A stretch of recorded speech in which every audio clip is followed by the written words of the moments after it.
Bonjour ou bonsoir et bienvenue. Cette vidéo vous est proposée par les cours privés Sciences Po. Je suis Monsieur Bertrand et nous allons voir ensemble cette fiche de révision consacrée à la géométrie dans l'espace. Alors, grand 1, position relative de droite et de plan. Alors, c'est en général le chapitre qui s'appelle droite et plan dans l'espace. Vous l'avez fait comme ça. Alors, tout d'abord, deux droites de l'espace sont coplanaires si et seulement si elles appartiennent au même plan. Dans ce cas, elles sont soit sécantes, soit parallèles, soit confondues. Dans le cas contraire, si elles ne sont ni sécantes, ni parallèles, ni confondues, on dit qu'elles sont non coplanaires. Deux plans de l'espace sont soit sécants, soit parallèles, soit confondus. Une droite et un plan de l'espace sont soit sécants, soit parallèles. Grand 2, justement, parallélisme. Une droite D est parallèle à un plan s'il existe dans ce plan une droite D' telle que D est parallèle à D'. Un plan P est parallèle à un autre plan s'il existe deux droites séquentes de P parallèles à l'autre plan. Si deux plans sont parallèles, alors tout plan séquent à l'un est séquent à l'autre. Leur intersection sont deux droites parallèles. Théorème très utile. Soit deux plans P et P' séquents en une droite, D. Si P contient une droite D' et que P' contient une droite D seconde telle que D' est parallèle à D seconde, alors D' est parallèle à D et D seconde est parallèle à D également. C'est ce qu'on appelle le théorème du toit. Grand 3, orthogonalité. Deux droites sont perpendiculaires si elles sont coplanaires et qu'elles se coupent en formant un angle droit, soit 90 degrés, ou pi sur 2 radians. La droite D est orthogonale à la droite D' s'il existe un point A tel que les parallèles respectifs de D et D' passant par A sont perpendiculaires. Dans la pratique, on utilisera très peu ce théorème, mais il faut le connaître. Une droite est orthogonale à un plan si elle est orthogonale à toutes les droites de ce plan. Dans la pratique, il suffit qu'elle soit orthogonale à deux droites séquentes de ce plan. Deux plans sont perpendiculaires si l'un des deux contient une droite orthogonale à l'autre. Grand 4, vecteur de l'espace. Soit deux points de l'espace A et B. Le vecteur AB est défini par une direction, celle de la droite AB, un sens de A vers B et une norme, la distance AB. Deux vecteurs U et V sont collinéaires si et seulement si ils ont la même direction. Dans ce cas, il existe un réel K tel que vecteur U égale K fois vecteur V. Propriété fondamentale, je la répète, si deux vecteurs U et V sont collinéaires, alors il existe un réel K tel que vecteur U égale K fois vecteur V. Grand 5, repérage dans l'espace. Tout vecteur de l'espace peut se décomposer suivant trois vecteurs non coplanaires.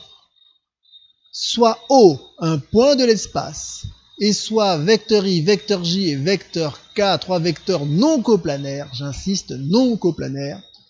On dit que le quadruplé O, vecteur I, vecteur J, vecteur K est un repère de l'espace.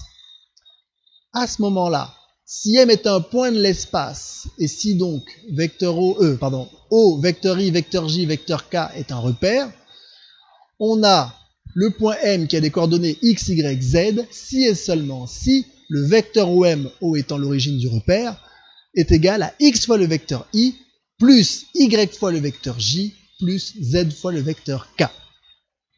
Maintenant, soit A, XA, YA, ZA, un point de l'espace, et B, XB, YB, ZB, un autre point de l'espace, le vecteur AB a pour coordonnées XB moins XA, YB moins YA et ZB moins ZA.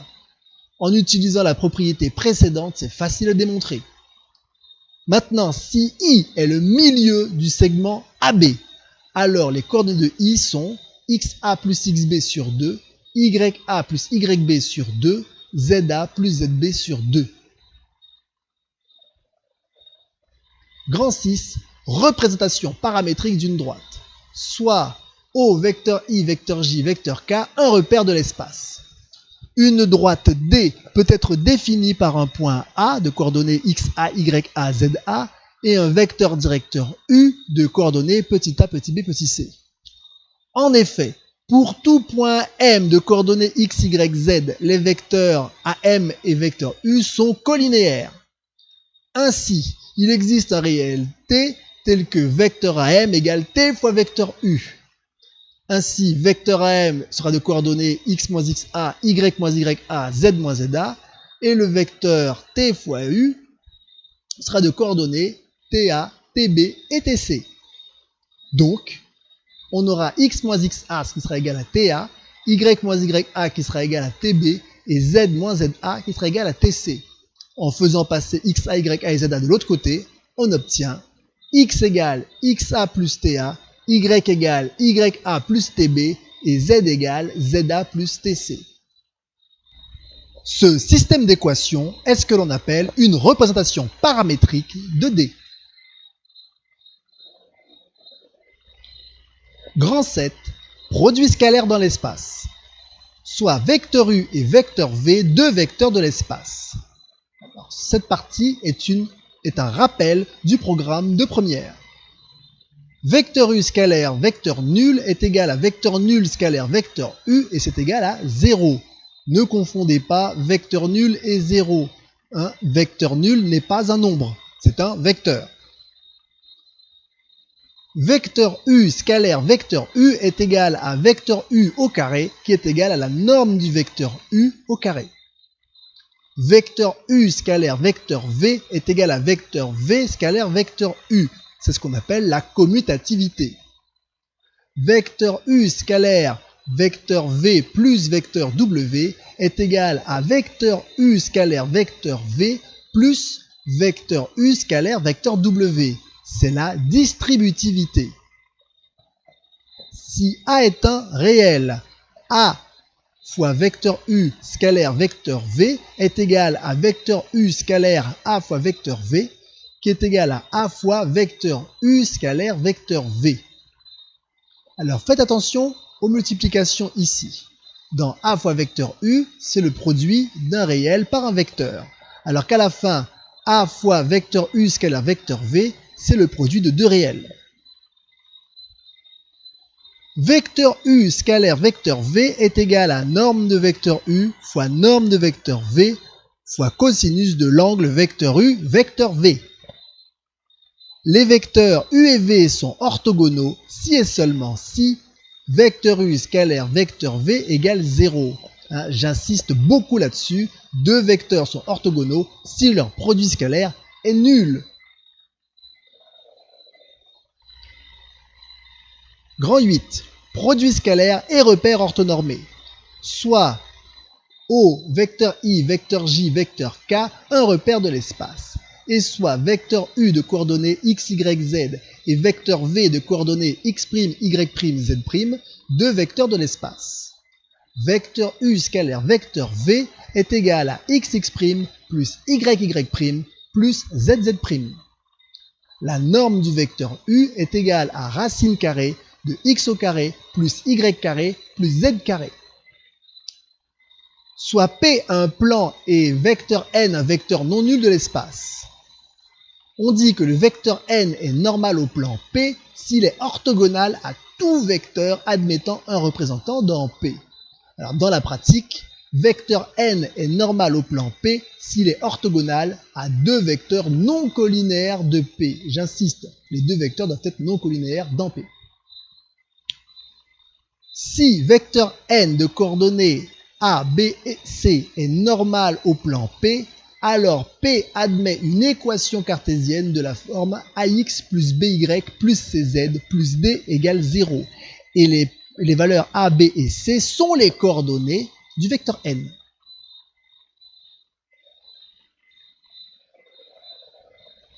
Grand 9, plan perpendiculaire.